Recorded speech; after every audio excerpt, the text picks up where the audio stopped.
We got breaking news out of college football where former Nebraska quarterback Dylan Raiola has committed to the Oregon Ducks. That's the latest from our partners there, Matt Zinnes and Chris Hummer.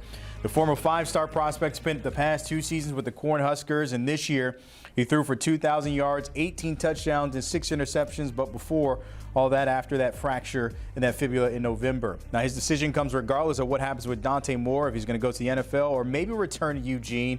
Our partners at 24/7 Sports have Raiola as the number 5 QB in the portal and number 14 overall prospect. All right, for more on this, I want to bring in Chris Hummer. And Chris, we talked about this morning, and thank you, Dylan, for giving us some breaking news here. Your reaction to this becoming official, him taking his talents out there with Oregon. It's expected, but still kind of crazy when you think about it. I mean, this was Nebraska's future. This is a guy whose dad played for Nebraska. His uncle was the offensive line coach at Nebraska. His brother who was committed to Nebraska. And 2 months later, Dylan Raiola is Oregon's quarterback of the future.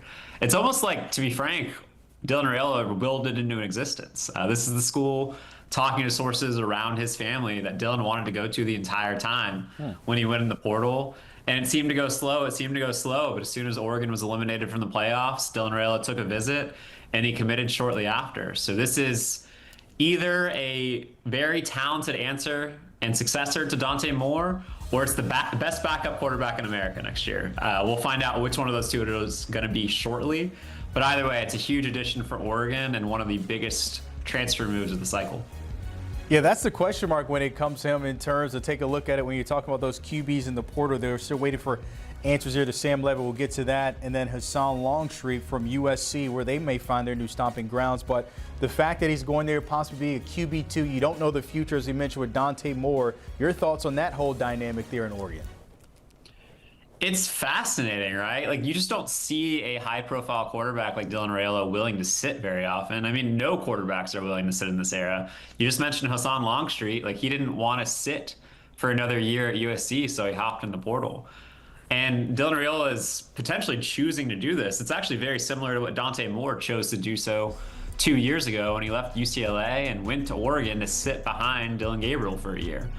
It's not a guaranteed. Dylan Raiola might start for Oregon next year. Dante Moore could still declare for the draft, but I think it's kind of 50-50 right now talking to people around college football about Dante Moore's future. So this is Dylan Raiola choosing development and the opportunity to win national championships over the ability to start right away, which is a very fascinating and frankly mature development from somebody in Dylan Raiola that I think is now going to be at his 6th school in 7 years. So he's moved around a lot, but this is a situation where Dylan Raiola is choosing to potentially stay still, learn and develop over time. So since last week, we've had Deuce commit. We now have, of course, Raiola going to Oregon. You look at the number 1 guy, Sam Levitt, we've talked about for weeks. How does this maybe expedite his process looking for a new home? I don't think it changes a lot. I was still expecting a Sam Levitt decision here in the next day or two.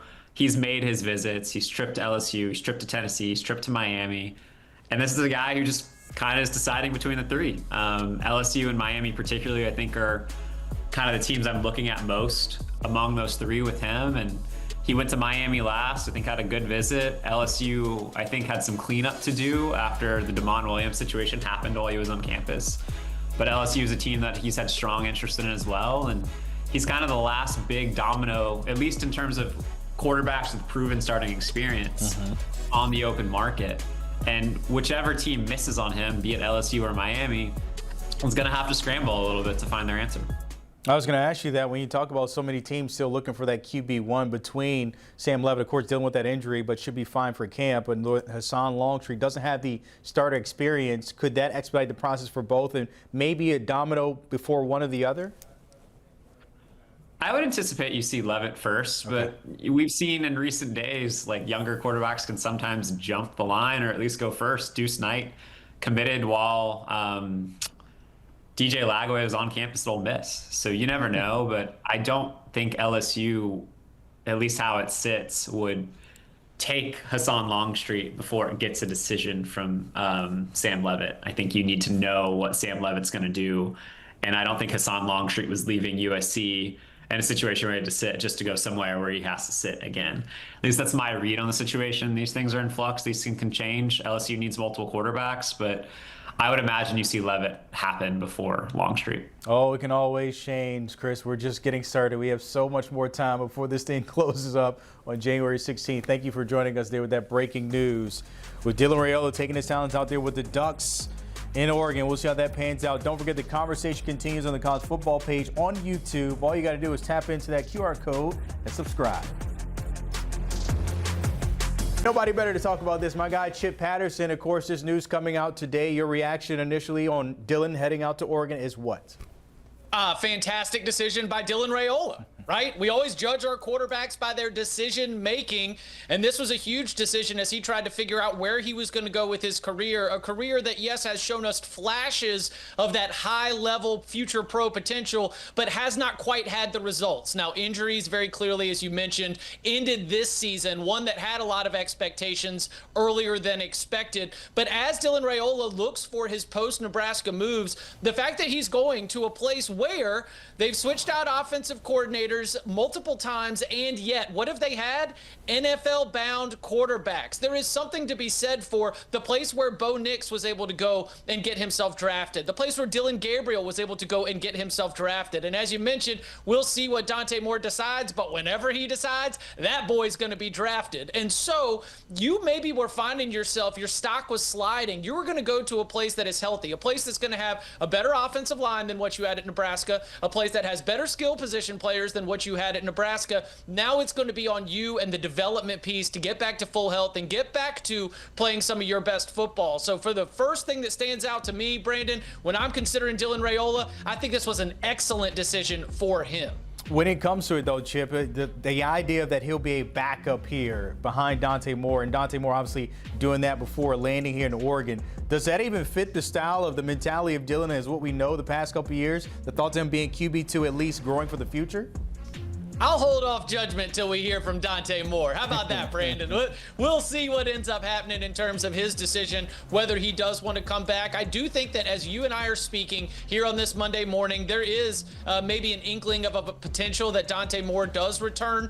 But for Dylan Raiola, he has to understand that he's going to a place where the head coach in Dan Lanning is a former defensive coordinator. But what about Dan Lanning's teams have led you to believe that he coaches like a defensive coordinator, right? He is not conservative. He is aggressive. He allows his offense to go out there and flourish. And they're losing their offensive coordinator and their defensive coordinator. So what do we see here? We see them promoting internally. That says Dan believes that he wants the Oregon offense to be the Oregon offense, whether it's Kenny Dillingham, whether it's Will Stein, or now, of course, Drew Mehringer, who takes over as the new OC. I think that we should expect that the Oregon quarterback, no matter who it is, will be set up for success in a way that will benefit him and the Oregon offense at a high level. It seems like they have a new blueprint there when it comes to Dan Lanning and the way they get the quarterbacks in the building. Bo Nix, of course, transferring in. We saw that. Dante Moore transferring in. Now you get Dylan Raiola. Is this maybe the mindset of like, hey, we may not get you 18 coming out, but in a couple years, you can come and play in Eugene? Brandon, there's a real conversation around college football right now, especially in the heart of the portal, about whether or not that's actually a way to win. Because there are other positions like the offensive and defensive lines where the transfer portal just doesn't have game changers available. So if you are a head coach who's in charge of roster building, is it actually a better investment to invest in a quarterback who has already been developed? Because when you invest in them coming out of high school or at a very young age, then you are really hoping that they're going to be able to hit their ceiling. But that is something where the transfer portal does have multiple quarterbacks, as we've seen with the number of players who could step on campus and be a starter right away. So maybe in high school and at a young age, you invest in the offensive line and the defensive line. And then when it comes to the quarterback, you do just trade out for some certainty. You trade out for a player who has already been developed. You know, we see some of these schools that are making a decision to invest young with the player out of high school. But yes, one of the teams that's playing for the national championship, in fact, both the teams that are playing for a national championship, right? Mm-hmm. Indiana and Miami, they seem to be exhibiting the opposite, more of this Oregon model where, okay, we're going to build up everything else, and then we'll go see what we can get each year in the transfer portal at the quarterback position. It is a different approach, but it might be the right one for the modern era. I want to get to the portal in a second, but on the flip side of this, Nebraska, you look at Matt Rule. You had the quarterback. Is this a failure in terms of building around the guy? This is the guy you went after and promised, like, hey, we are going to build around Dylan and make this into a contender. Yeah, some of this is going to be just the relationship business. I mean, the fact that you had so many connections, both in terms of your family, former Nebraska players, both in terms of your family being on the Nebraska coaching staff. I think that we all understood that the relationships there had sort of broken down to the point where imagining Dylan was going to stay in Lincoln seemed like it was far off when Matt Rhule started to address his own coaching staff and looking to take the Nebraska program moving forward. I don't put that particularly as a failure on Matt Rhule. However, I do think it is interesting that they thought they had Kenny Minchey locked up in this transfer portal cycle, the former Notre Dame backup quarterback who had committed to the Cornhuskers, only, to lose him to Kentucky. So I think that for Nebraska, it is a disappointing morning, not necessarily because you thought you would have had Dylan Raiola, but it just highlights the fact that you went from having Dylan Raiola to thinking that you had Kenny Minchey, and now all of a sudden in a very different position when it comes to the future of your offense and your quarterback position. Hey, look, Nebraska's not alone. I want to go back to 2024 because we talk about how the portal has changed a lot of things, especially when it comes to QBs.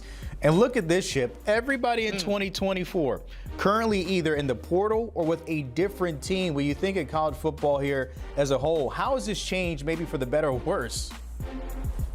I think that quarterback development in the current offensive era, with so much of the run pass option, and you put defense in conflict, while some of these teams are going to recruit based on tools, when it comes to the decision of who's going to get out there and play, a lot of it's going to be on what you can handle, about what you can go out there and execute. And so the development, the ratings, the projections of the quarterbacks always fall into two different lanes.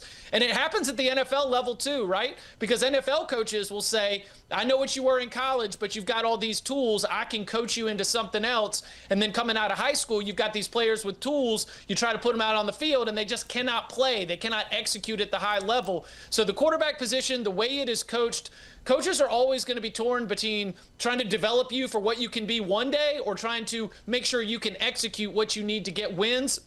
I think that the 2024 class, much like many of the others, really throughout the last 5 to 10 years, are always going to have some hits and misses because, I mean, C.J. Carr was on that list too, right? C.J. Carr had an awesome first year as a starter. I expect that he will continue to be one of the top quarterbacks in college football. So, yeah, you'll have a couple of guys with the physical tools who haven't put it together, but then you've also got your Julian Sayans, your C.J. Carrs. You've got the ones who show that the rating system is still doing just fine. Yeah, shout out to Carr and Puglisi there. I actually skipped over. I'm just so used to all the names just jumping into the portal. That's what we see nowadays. One more for you here, Chip. In terms of Sam Levitt, because he is the #1 guy on that list in terms of jumping into the portal and QB-wise, does this speed up his process knowing that Dylan has found a home and others? When you look at it, it's only Hassan Longstreet and now Sam Levitt. Your thoughts on maybe his future and what happens next? Yeah, I think that this is a good thing for Miami. I think that this is a good thing for LSU, and both of those schools are going to enter next season, again, playing this game of likely needing a transfer quarterback to step in and lead you to what you want to be successful with. For Miami, it will be another college football playoff run. For Lane Kiffin, it is capitalizing on what you have promised, that you're going to be able to show up to LSU and help them fulfill all those expectations, which, by the way, Lane, because I know you're a big fan of CBS Sports HQ, Lane, that's a championship in the first 4 years. So clearly, this is going to be a big decision for Sam Levitt that could make a few other pieces fall into place. I think that we are looking at the domino of Levitt now that will let us know what's next for Miami and LSU. But of course, keep it locked in with Chris Hummer and our boys at 24/7. They've got all the latest buzz from throughout the portal. Look at you. They're trying to end this segment for me. Chip Patterson is always joining us when it comes on at breaking news. Dylan Raiola, of course, heading to Oregon. He just said it right there. The guys, of course, they're always busy when it comes to the college football page on YouTube. Chris Hummer, Matt Zinnes, and the crew there. All you got to do is use that subscribe and that QR code to get access.